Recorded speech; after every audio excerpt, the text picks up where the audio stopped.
Assalamualaikum warahmatullahi wabarakatuh.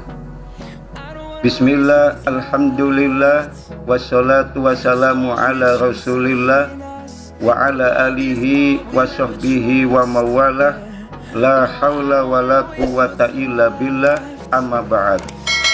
Saudara-saudara, para mahasiswa dimanapun Anda berada, pada kesempatan ini marilah kita bersyukur kepada Allah Subhanahu wa Ta'ala, sehingga sampai detik ini kita masih diberikan Allah sehat walafiat, sehingga kita bisa melanjutkan kembali mata kuliah komunikasi profesi dalam topik konflik dalam komunikasi.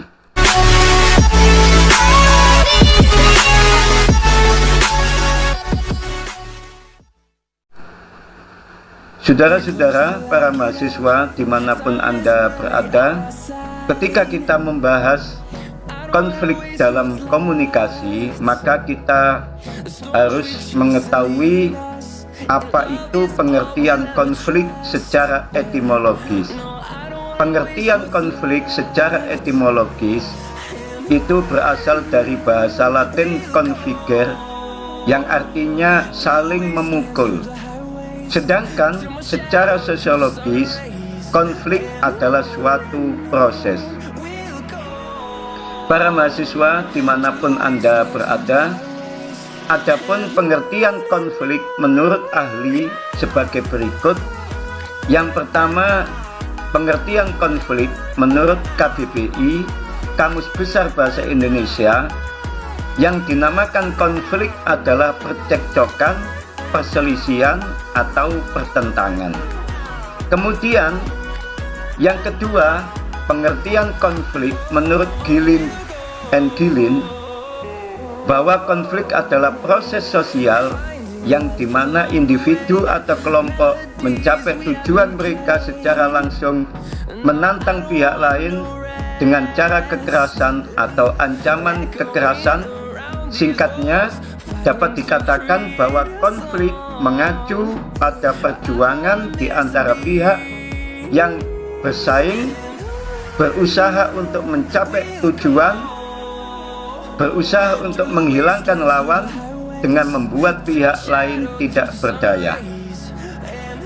Para mahasiswa, selanjutnya pengertian konflik menurut Max Weber, yang dinamakan konflik adalah apabila sepanjang tindakan yang ada di dalamnya secara sengaja ditujukan untuk melaksanakan kehendak satu pihak untuk melawan pihak lain. Dengan demikian, saudara-saudara mahasiswa, konflik adalah suatu hubungan sosial yang dimaknai sebagai keinginan untuk memaksakan kehendaknya pada pihak lain.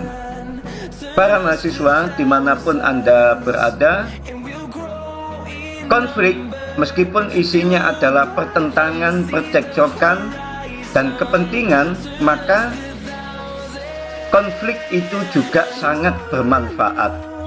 Sebagaimana yang dikatakan oleh Johnson, bahwa manfaat dari konflik adalah satu, bahwa konflik itu dapat membuat kita sadar bahwa ada masalah yang perlu diselesaikan dalam hubungan kita dengan orang lain. Yang kedua, konflik dapat memunculkan kesadaran dan memotivasi kita untuk melakukan berbagai perubahan dalam diri kita. Yang ketiga, konflik dapat memotivasi kita untuk segera memecahkan masalah yang selama ini tidak kita sadari dengan jelas. Yang keempat, konflik juga bisa membuat kehidupan menjadi lebih menarik. Yang kelima, munculnya konflik dalam ragam pendapat bisa membantu kita ke arah pencapaian keputusan bersama yang lebih matang dan qualified.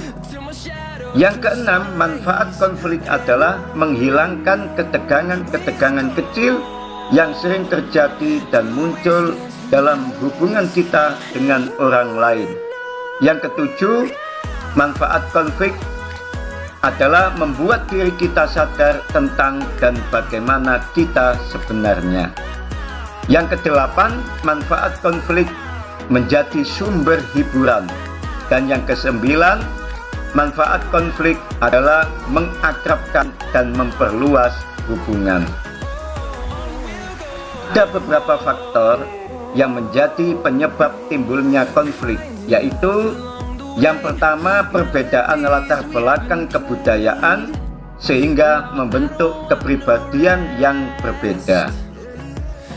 Yang kedua, penyebab timbulnya konflik adalah perbedaan masing-masing individu. Dalam menjalani sebuah hubungan, tiap orang memiliki pendirian dan perasaan yang terkadang bergesekan dengan orang lain. Yang ketiga, perbedaan kepentingan antar kelompok atau individu. Dan yang keempat, perubahan-perubahan nilai yang cepat dan mendadak di dalam masyarakat. Para mahasiswa dimanapun Anda berada, adapun untuk mengelola konflik antar pribadi itu ada 5 macam. Yang pertama, gaya kura-kura, yaitu cenderung menghindari masalah, cenderung menghindari orang-orang yang berpotensi menimbulkan konflik. Ada keyakinan bahwa solusi konflik hanya sia-sia, lebih mudah menarik diri, fisik dan psikologis daripada menghadapinya. Figur semacam ini biasanya dalam ilmu pewayangan adalah Baladewa. Yang kedua, gaya ikan hiu. Gaya ikan hiu dalam mengelola konflik adalah tercapainya tujuan pribadi adalah hal utama. Hubungan dengan pihak lain tidak terlalu penting. Konflik hanya diselesaikan dengan cara satu pihak menang dan pihak lainnya kalah. Kemudian mencari kemenangan dengan cara menyerang, mengungguli, dan mengancam. Biasanya figur ini digambarkan dalam pewayangan yaitu Duryudana. Para mahasiswa dimanapun Anda berada, selanjutnya adalah gaya kancil, yaitu sangat mengutamakan hubungan, kurang mementingkan tujuan-tujuan pribadi, ingin diterima dan disukai orang lain. Konflik harus dihindari demi kerukunan. Adanya keyakinan bahwa setiap konflik tidak mungkin dipecahkan tanpa merusak hubungan. Konflik harus didamaikan, bukan dipecahkan, agar hubungan tidak menjadi rusak. Figur semacam ini biasanya dalam pewayangan yaitu Puntadewa. Selanjutnya gaya rubah, yaitu senang mencari kompromi. Tercapainya tujuan pribadi maupun terpeliharanya hubungan baik dengan pihak lain sama-sama penting. Mau mengorbankan sedikit tujuan dan hubungannya dengan pihak lain demi tercapainya kepentingan dan kebaikan bersama. Para mahasiswa dimanapun Anda berada, selanjutnya adalah gaya burung hantu, di mana sangat mengutamakan tujuan pribadi sekaligus hubungannya dengan pihak lain. Konflik merupakan masalah yang harus dicari solusinya. Solusi konflik harus sejajar dengan tujuan pribadi lawan. Konflik bermanfaat meningkatkan hubungan dengan cara mengurangi ketegangan yang terjadi antara dua pihak yang berhubungan. Selalu berusaha mencari penyelesaian yang memuaskan kedua pihak, mungkin muncul dalam diri kedua belah pihak. Figur selama ini atau figur gaya burung hantu biasanya dalam pewayangan adalah Krishna. Para mahasiswa dimanapun Anda berada, adapun jenis-jenis konflik dalam komunikasi itu ada 5. Yang pertama, konflik intrapersonal, konflik interpersonal. Yang ketiga, konflik antar individu dan kelompok. Yang keempat, konflik antar kelompok. Dan yang kelima, konflik antar organisasi. Yang pertama, konflik intrapersonal adalah konflik di mana seseorang dengan dirinya sendiri. Konflik terjadi bila pada waktu yang sama seseorang memiliki dua keinginan yang tidak mungkin dipenuhi sekaligus.